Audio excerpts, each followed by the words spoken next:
All right, good morning.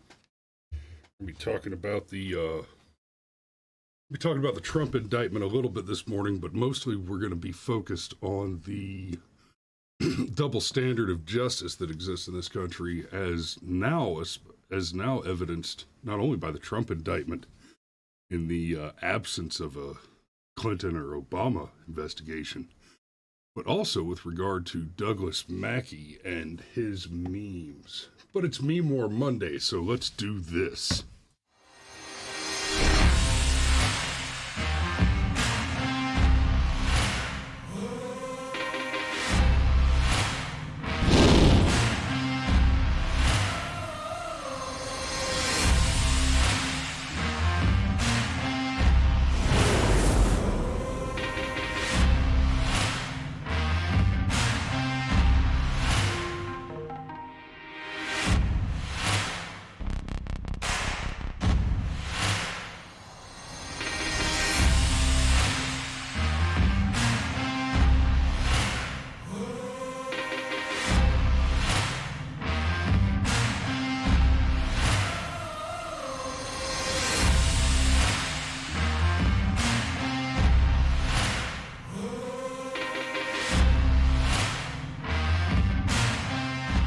Good morning. Good morning. I hope everybody had a great weekend. I certainly did.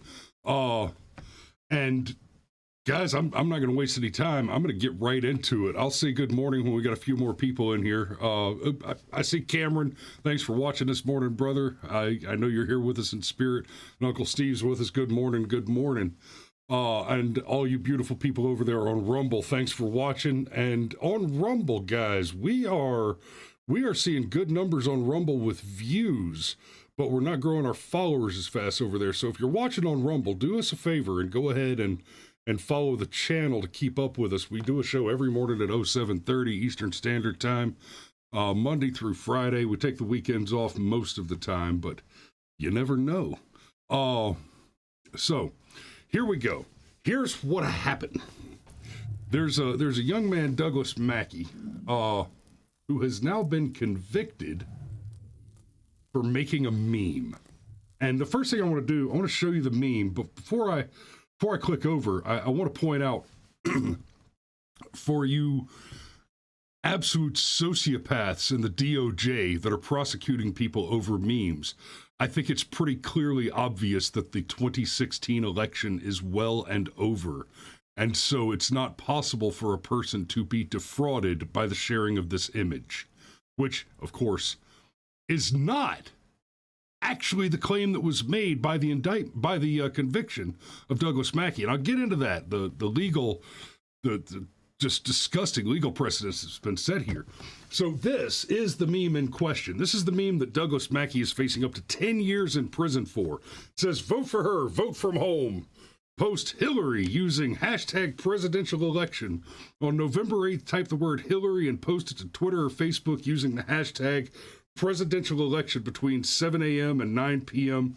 There's another version of this meme that also included text Hillary to, and there was a text number. And something that's very interesting from the conviction in the evidence that was presented with a single witness, by the way, that witness being an FBI agent, and there's a whole mess of problems with that by itself. But the meme with the phone number was mentioned in the conviction, and the claim is that 4,900 people texted to that phone number. Here's what's interesting.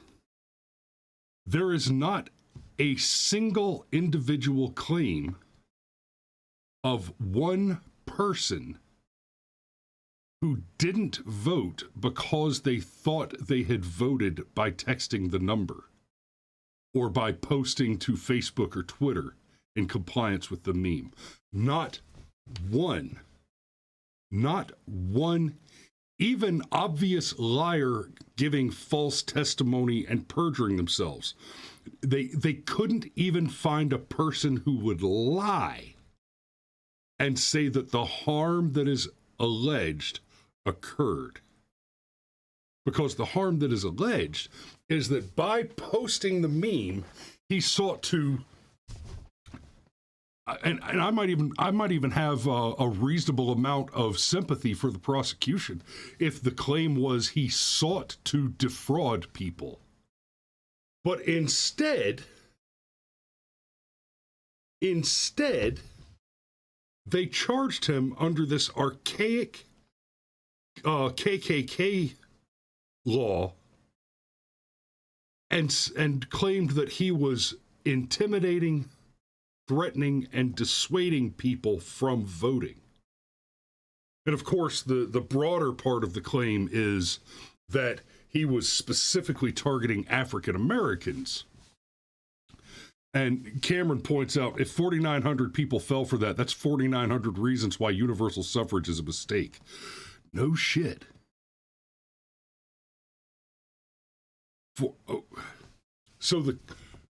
To be clear, much like the arguments against universal ID for voting, right? Much like the arguments against universal ID for voting, the claim by the left in this case is that black people are too stupid to be trusted with making individual choices or taking individual responsibilities. In this case, they're saying that black people are too stupid to understand what an obvious joke is.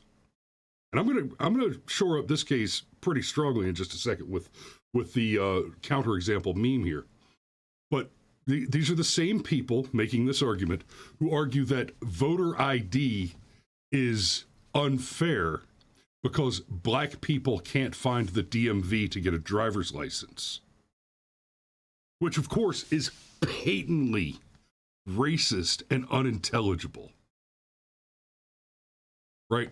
I dare you to go find a grown-ass black man that doesn't have a driver's license.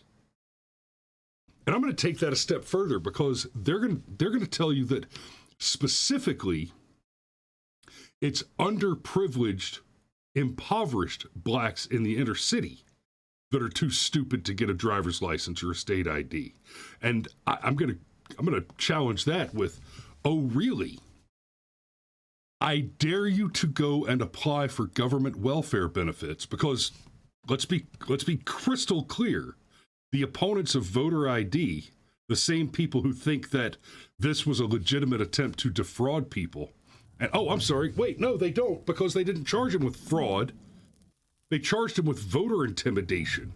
They charged him under the KKK law that was designed to prevent Klan members from going to polls and physically stopping people from entering the polls. But the same people making this argument are making the arguments. The same people who are making this argument make the anti-universal voter ID argument by claiming that the sort of people who are black, impoverished, and currently collecting government welfare are in that position because they're too stupid to acquire a state ID. And that third piece of the puzzle right there is very, very telling. Are you telling me that I can go and apply and receive government welfare benefits without any kind of identification? With no ID whatsoever. That is the claim that you're making there, right? Never forget that. Now, before I dig too much further into the case itself, I want to point out the counterexample because we have, and I'm going to read the tweet to you verbatim. Douglas Mackey was convicted for posting a joke meme about Hillary Clinton. He's facing 10 years in prison. Christina Wong posted the same joke meme about Donald Trump. She is running for office and is facing no prison time. Why the different treatment, right? Hey, Trump supporters, skip poll lines at election 2016 and text in your vote. Text votes are legit. Or vote tomorrow on Super Wednesday. And you've all seen the jokes, you've all seen the jokes. Hey, Republican, there's too many voters, so Republicans vote on Tuesday and Democrats vote on Wednesday. Right? And they've targeted this young man because he is a conservative. Because it's quite simple. There are two standards of justice in this country. Now, it was believed until quite recently that the double standard was there are different rules for the wealthy elite, different rules for the elite ruling class, and a completely separate set of rules, which we understand to be the total body of U.S. law, which apply to us little people who aren't elected officials and billionaire class industrialist elites.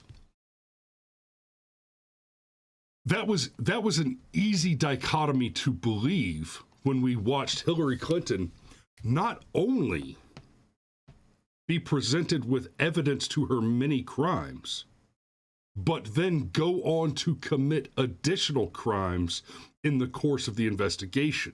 Right? We talked about this years ago when there were still hearings and investigations going on around the Clinton email scandal. And we kept seeing memes, oh, but her emails. Listen, son, if you do not understand that what Hillary Clinton did with the email scandal was an act of intentional treason, whereby even if the evidence fails to substantially prove the intentional treason, it's an important factor that intent is not an element of the crime when you're talking about spillage, when you're talking about violating UCIT 18 and mishandling classified information. Right? What she did, there was obvious intent of a higher crime, but even without that intent, what she did is a crime which does not require intent, where negligence itself is sufficient to warrant the criminal prosecution of the activity. But the mishandling of classified information, especially at the level that we're talking about with the Hillary Clinton situation, where we're talking about tens of thousands of emails that we know about, which included classified, highly classified information, which related to special organizations and special access programs. She did not jeopardize American lives. She cost them. You are in jeopardy when you might suffer loss or harm. We did suffer loss and harm. But then in the hearings, she went on to perjure herself.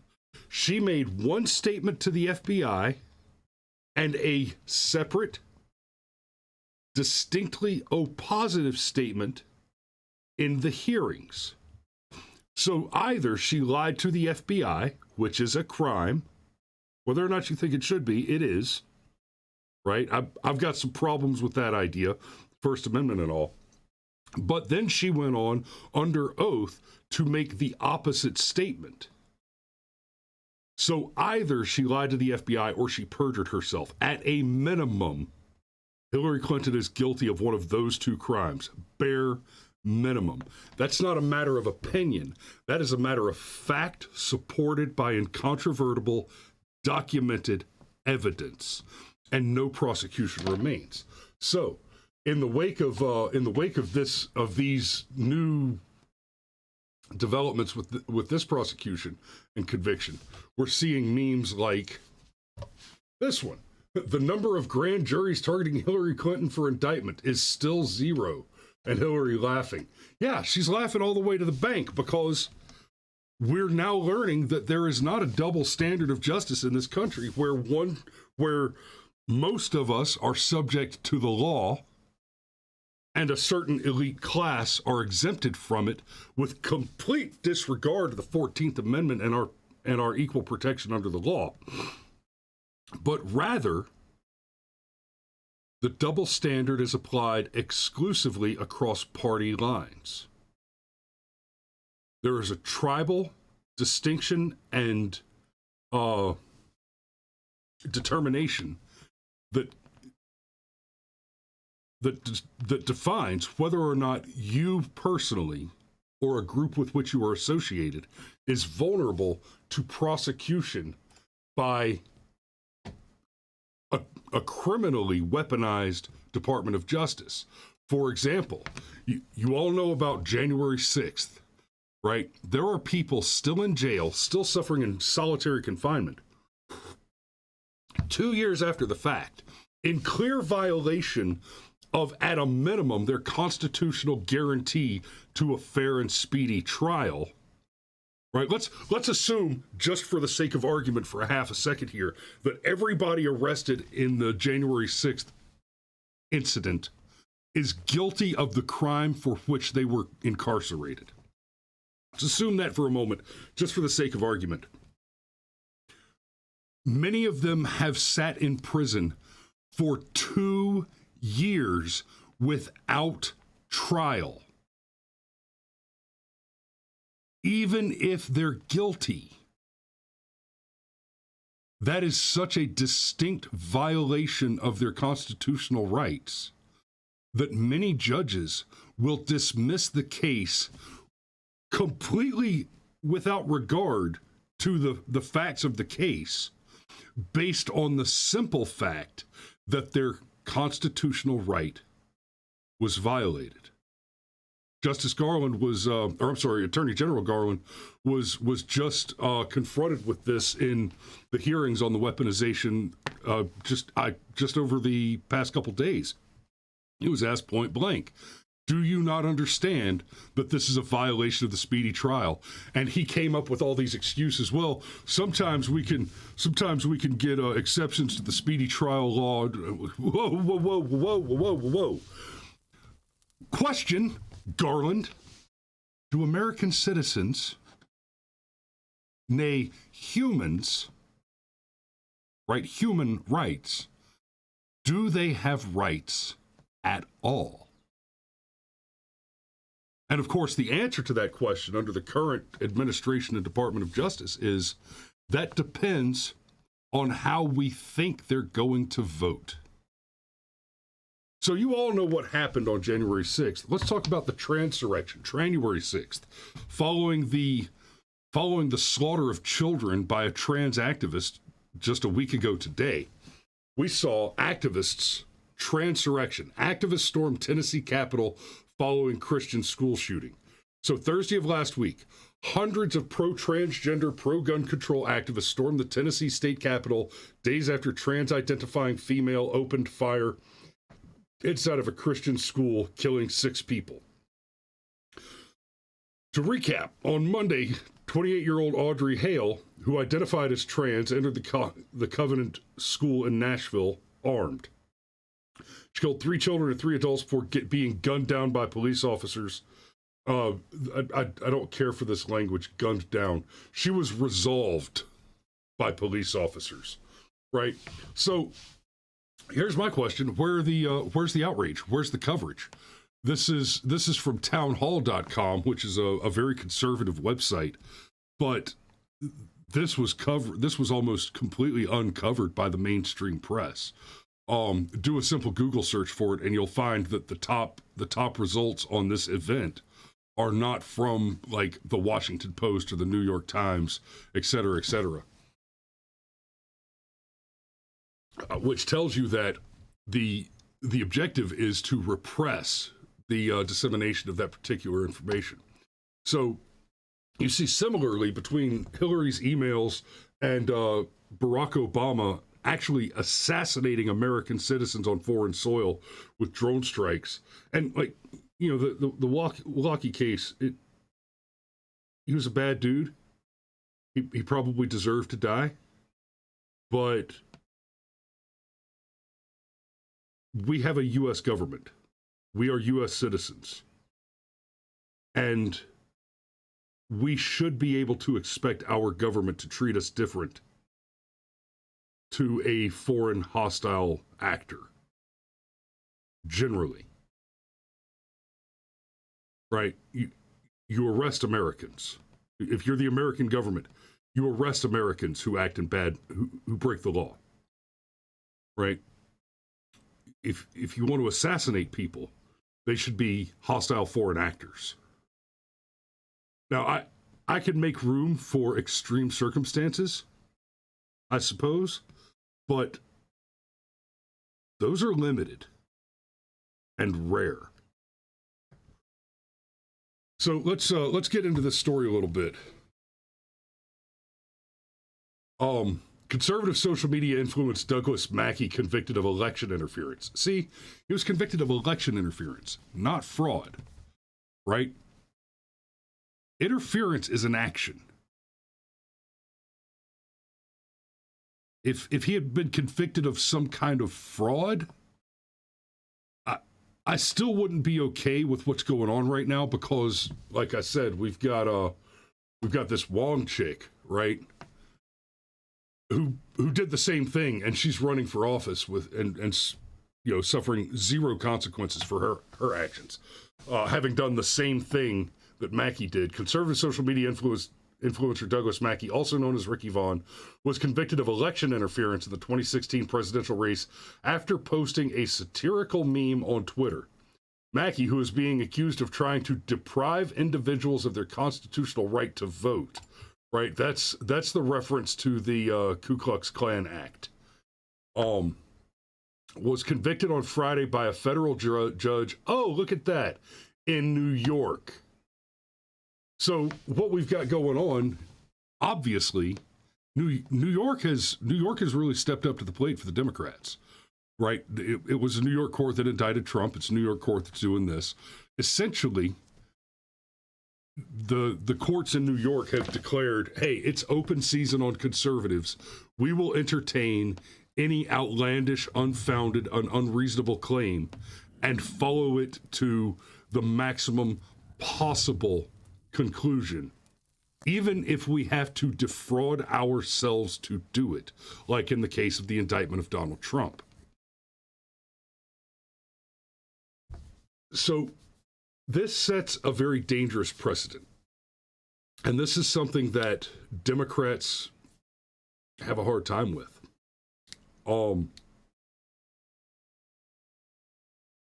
me back that up a little bit. It is either the case that the Democrat, and this statement is supported by many of their other positions and activities, there are people who are comfortable with any amount of violence, fraud, or intimidation to acquire what they want with minimal involvement of themselves, right? The baseline, the base moral line for a leftist is it is morally preferable to take from someone who has than it is to trade value for value, right? You talk about somebody who's further on the right, somebody who's liberty-minded and interested in basically being left alone. It is morally preferable that I be uninterfered with in my pursuit of life, liberty, and happiness, and be allowed to trade equitably with voluntary trading partners. Right? I've said many times before, if I had my way, I would abolish the entire code of law and replace it with simple contract, which is to say that the only thing that is illegal at that point is the breaking of a contract. Right? You give your word to someone that you will trade equitably on terms which are agreed to by competent, voluntary interlocutors. And that is all the law we need.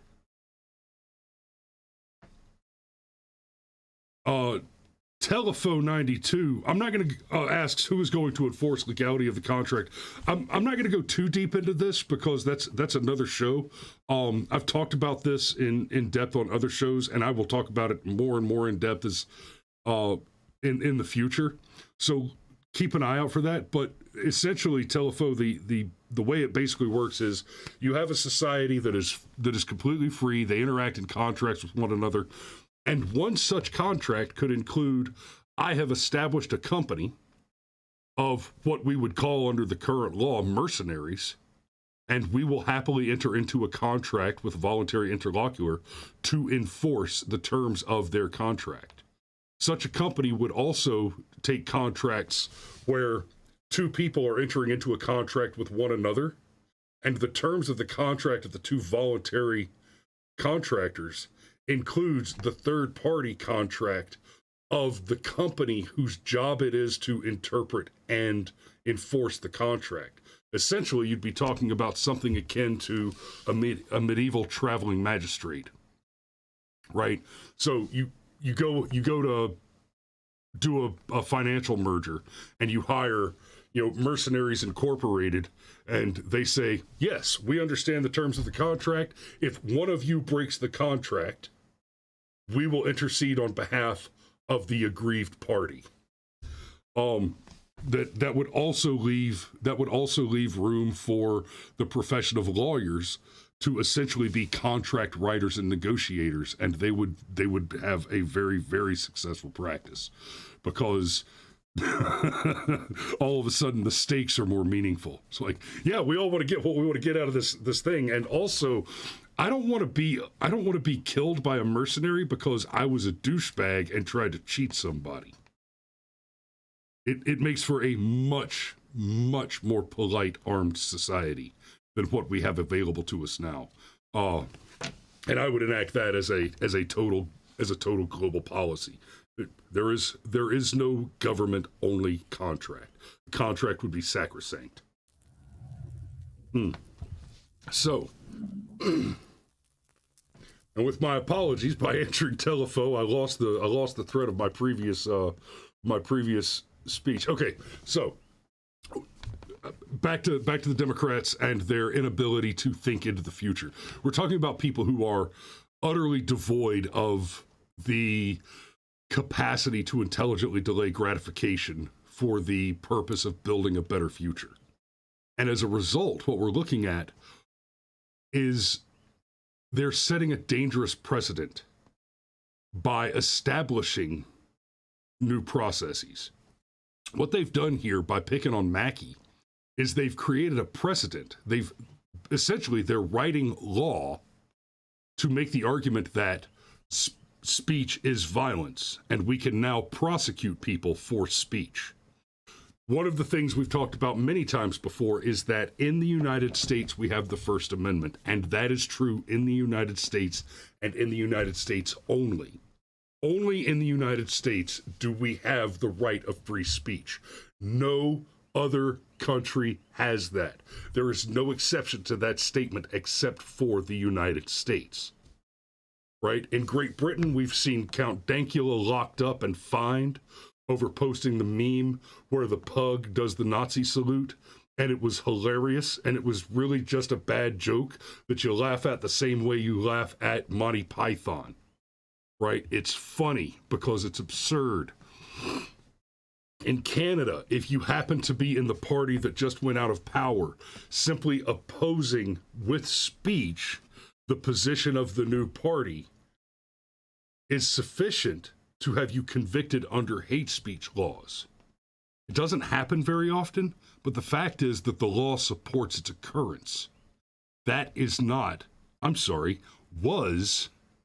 not true in the United States. This is the end of free speech in the United States, because what this case means is that in the future, a malicious prosecutor is absolutely fully empowered to prosecute your mere speech.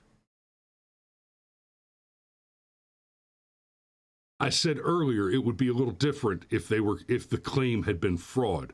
It is not. They have not made the claim here that what he said was false or that he defrauded anyone, and that happened for a very important reason.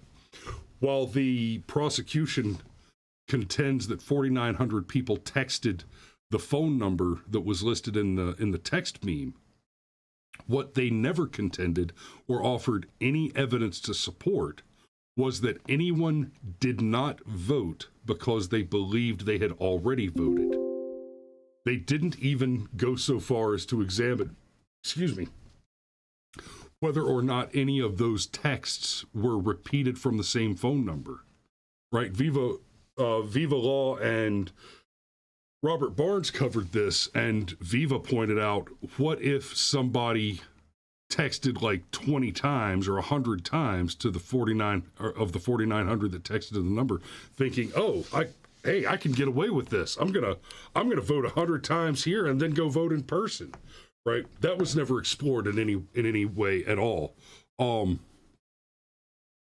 So what you've got here is not a claim that he defrauded anyone. What you've got here is the claim that by posting a meme, he has done the same thing that a Democrat dressed in white robes with a mask on, standing at the polls, beating black men with a club in the 1930s.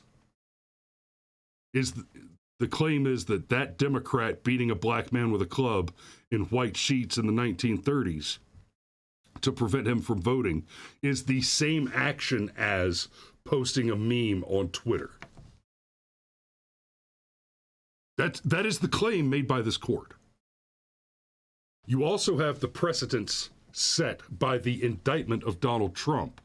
In the absence of any litigation, prosecution, or even meaningful investigation into the clear and obvious crimes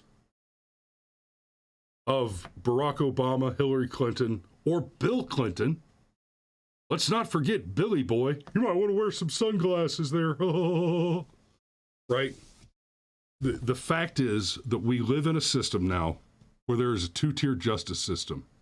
And the thing that puts you on the wrong side of the weaponized law that hates you is how that organization suspects that you might vote in the future. That's what the meme war is.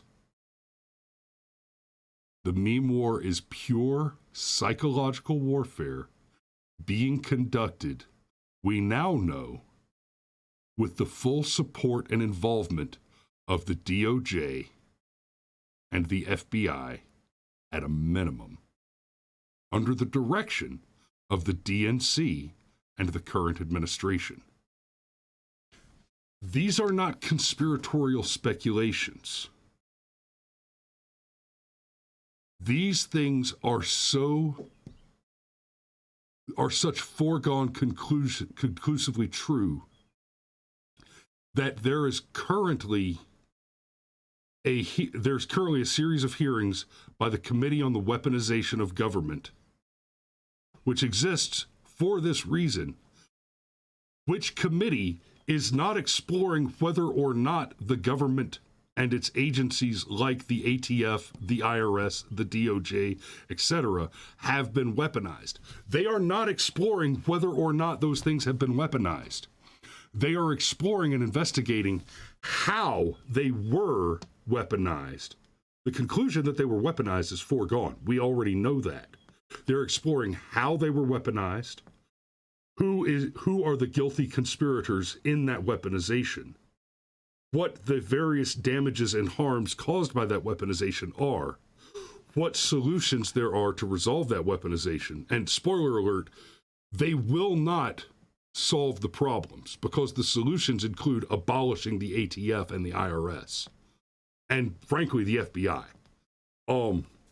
So the question is not whether or not the government has been weaponized against a select half of the country, but how it was done, who did it, and how we're going to fix it. That should terrify each and every one of you. Telefo says, and locking Soros up. Yeah, you know, how is that old man still walking? I mean, he's like 180. I think he's literally the only person older than Joe Biden.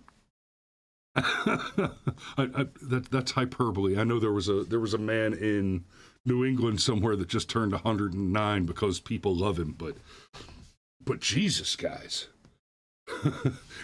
if you like, I'm not a big lizard people conspiracy guy, but if I were, Soros might be all the evidence I need.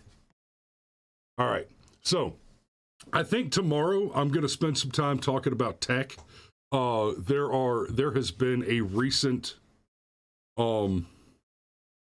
there's a recent revelation from one of the futurists who's very good at making predictions that essentially everybody who's alive for the next 10 to 20 years is going to experience artificial medically induced immortality.